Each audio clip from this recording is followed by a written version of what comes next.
It's match preview time, and we are here to preview the next game for Grimsby Town as we head towards a tricky tie with Andy Whing's Barrow, and a place that we don't have the best of records at, but hopefully we can change that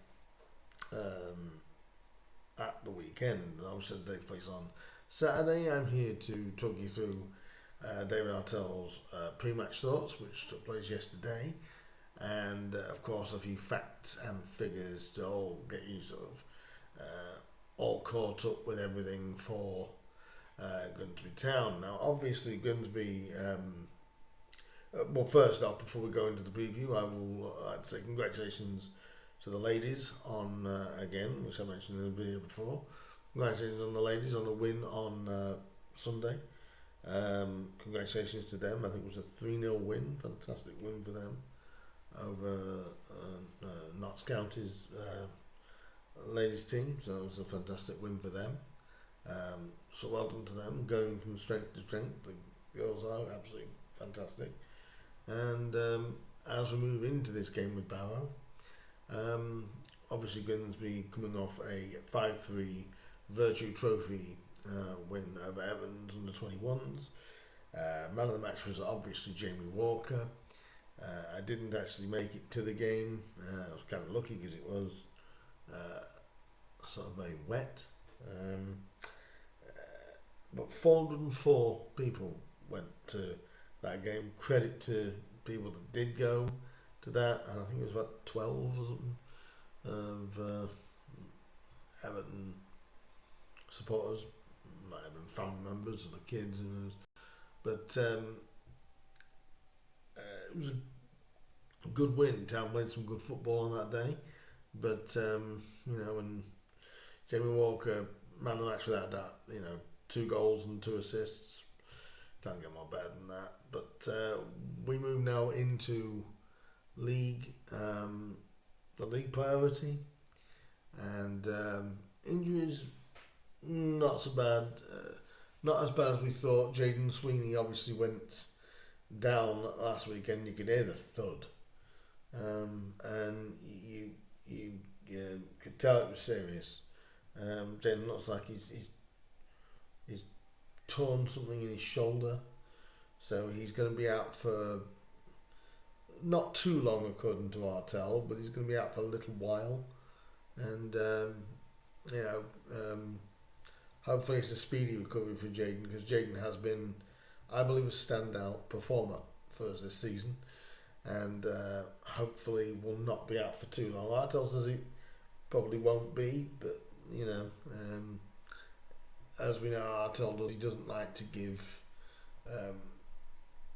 direct times because A, as he says, he doesn't really know, but also B, he doesn't want to now say he's this far off and he's not. So, but hopefully Jaden will be back fairly soon. In regards to contract negotiations, they are talking to a couple of players about contract extensions. We'll see which ones he's talking about. He obviously hasn't been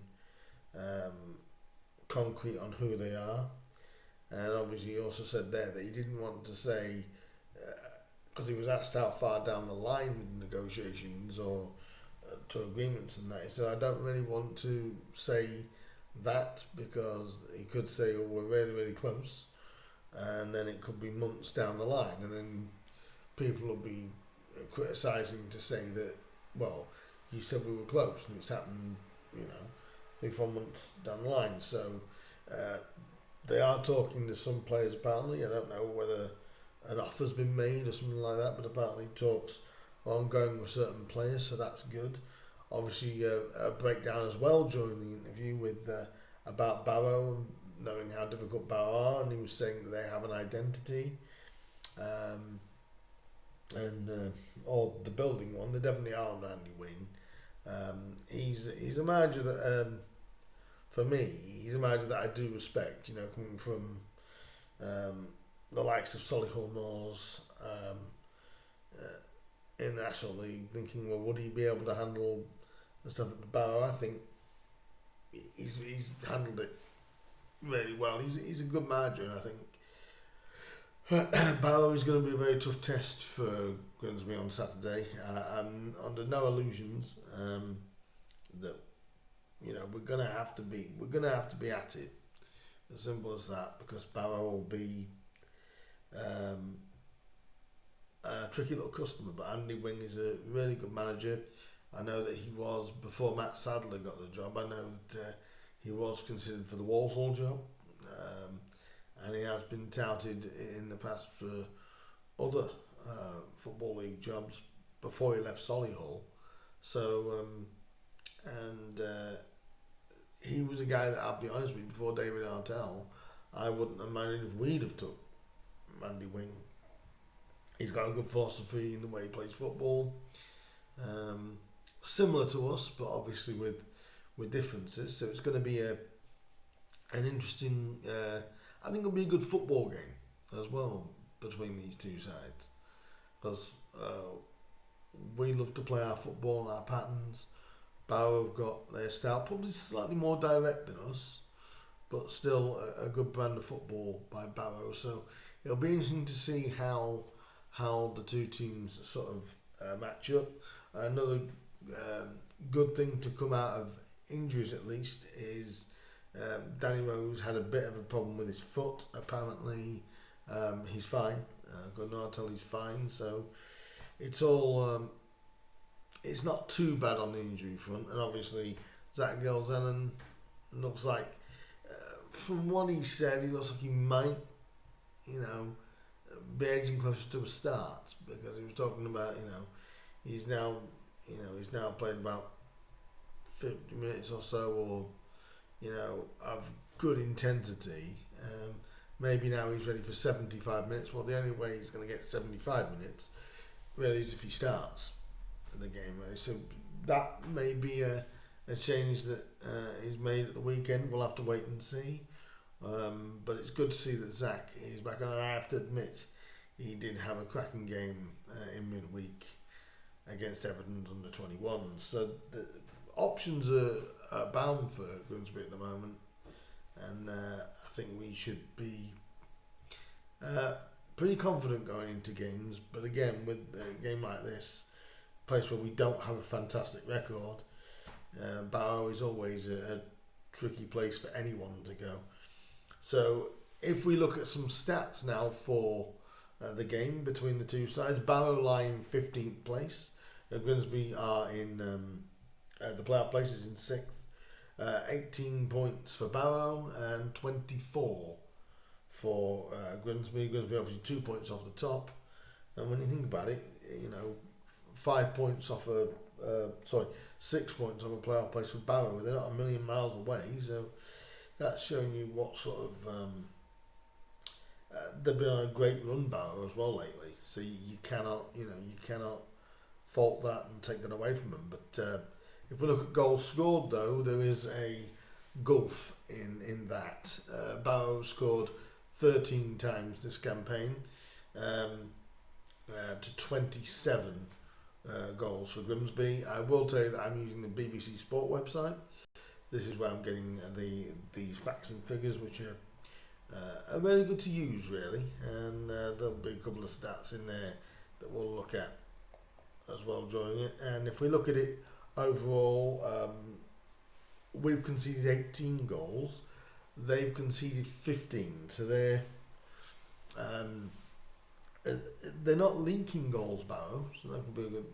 That could be a difficult thing as well. But we have had 145 shots in our games to their 94. 70 shots on target to 37. We've had 75 off target though, with only 57 of their chances off target for Barrow. We've had 63 blocked shots. They've had 49.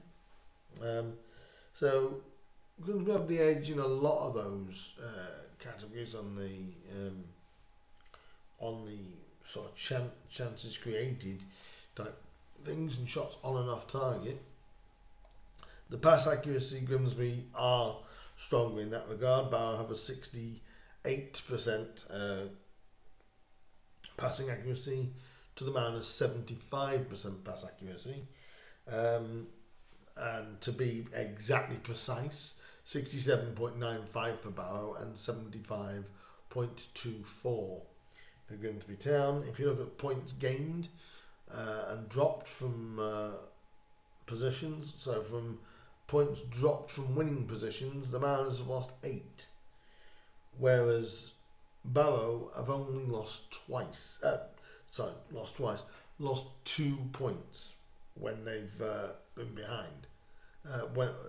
From a winning position. So that is sort of telling you that when they get in front, they don't drop many. But from a losing position, Grimsby have gained 5 points. Barrow have only gained 1 point from a losing position. So it's a real contrast, really. That if Barrow get in front, they very rarely drop points. We're better from we gain more from a winning position, a lot more than Barrow, which kind of tells you that the first goal Saturday is going to be an important one.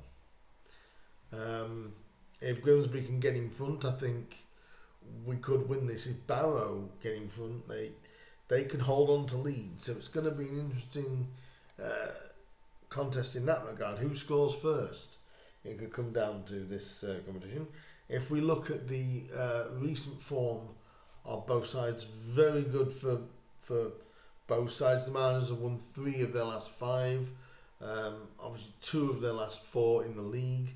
Obviously the EFL Trophy win against Everton, then the FA Cup win against Ebbsfleet, and 3-1 before.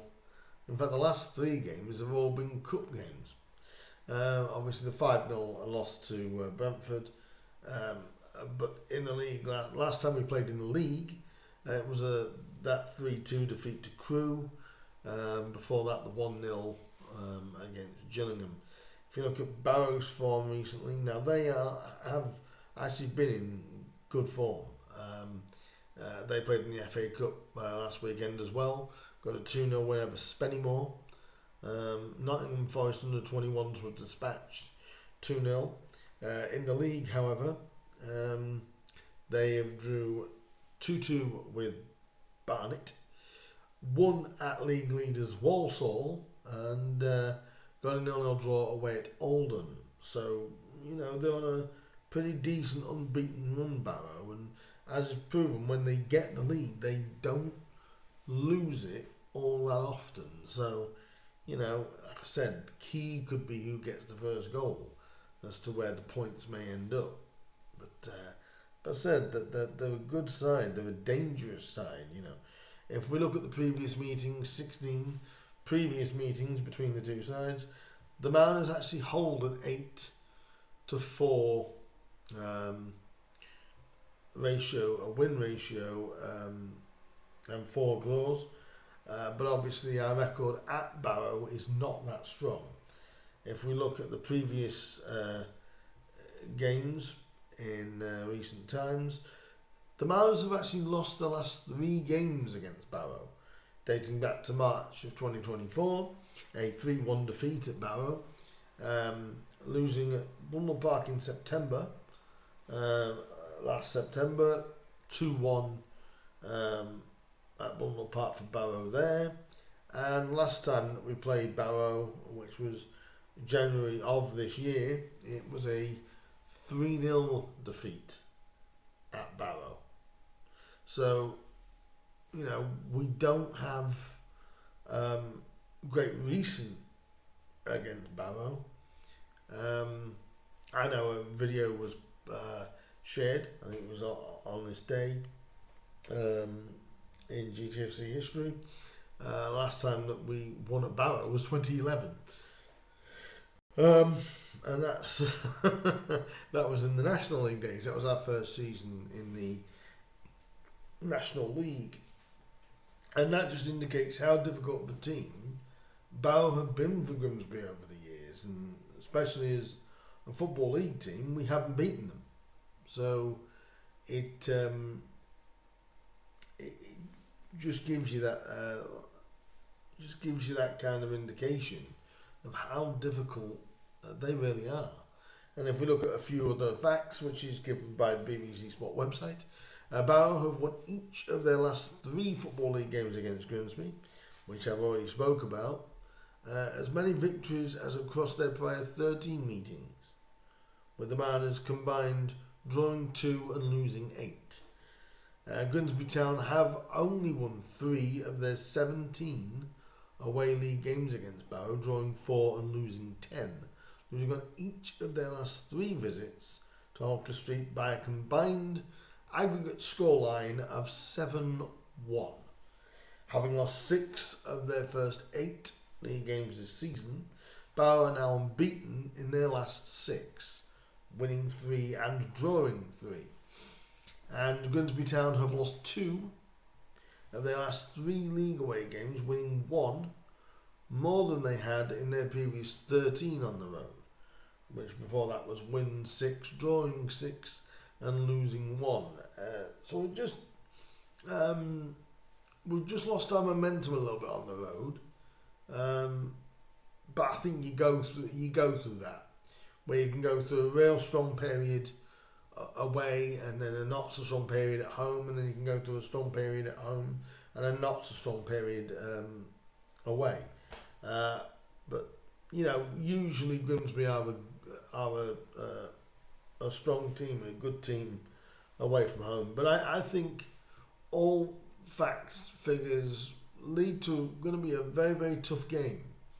And obviously Barrow being quite successful in recent years over Grimsby, it's a place that I know a lot of Grimsby fans don't like travelling to. It's one of the most difficult places to actually get to, and it's going to be a challenge. I think we need to, because Holker Street is quite a narrow pitch, so where the width will work, we need to try and, I think Vernon and is going to have to be on his game, because he won't have a lot of width to work with in that game. We might even end up going through the middle more to try and combat that. But our passing is going to, I think, have to be precise, because as I said, with Holker Street not being the biggest of pitches, you won't always have the time, the space and so on. So, but I do think that the first goal in this game is going to be a good indicator as to where the points may go. But they do say as well, a record is meant to be broken. Obviously, the beat us in the last 3 times. Can the Mariners get one back on them? I'm going to say a yes. That could be my heart rolling my head or anything else, but I'm all depends on where the first goal goes. If Grimsby score the first goal, I think we could go away and win this one. I think if Barrow scores, it could be a tough afternoon. I'm going to go for a 2-0 win for Grimsby Town. I don't know if I'd play Danny Rose in this one though. So, but I think Jays will probably come back in. But I'd probably look at giving Jays and Rosie probably together. Give that a go for this game. So you've got the physicality of Rosie that can hold it up, and then you've got Jays' pace that can go in behind it. It's just a thought. That's probably what I'd look at doing at something like Barrow, because you won't have the width on the pitches you would at other grounds in the EFL. But we'll see what Artell does do. Obviously, Neil Eccleston could be an option for the Mariners in this game against his former side. and maybe with Jaden Sweeney being out, that could be a possibility. Terrell Warren as well as another one, just due to the fact that, again, against his former side. So, Town have got options, and I think that is one good thing about this squad this season. We have options, and we have options that could cause them a big issue. So I'm saying 2-0 for the Mariners over Barrow, but I do expect it to be a very, very tough assignment, and as it's already been proven in recent years, that Barrow is not an easy place to go for the Mariners. So that is my thoughts on the game. It's now down to you guys. You guys let me know what you think will happen against Barrow on Saturday afternoon. Unfortunately, I will not be at Barrow. I'm getting ready for a performance that I'll be doing in the next couple of weeks, which I'm going to do. I'll bring up next week and what the performance is. So I'll let people know on that. So a bit personal news coming from me next week. But if you are going down to Barrow, and I'm sure we'll go down in our numbers, safe travels over to Barrow, and hopefully you can see us come back with 3 points, and it ends up being a good day, we all hope. But let me know what your score predictions are down below for the game, and I'll be intrigued as to maybe what you guys would do in the way of team selection as well. In the meantime, guys, that is me done for this one. Do like, do share, do subscribe, and I will see you in the next preview. And like I said, once again, congratulations to the ladies. Great win for them on Saturday at Blundell Park. Always good to see them well supported, and they were. And I will see you guys in the next one. Until then, up the Mariners, and here we go. It's our bread and butter. Can we now continue a solid season? In the meantime, guys, up the Mariners, and I'll see you soon.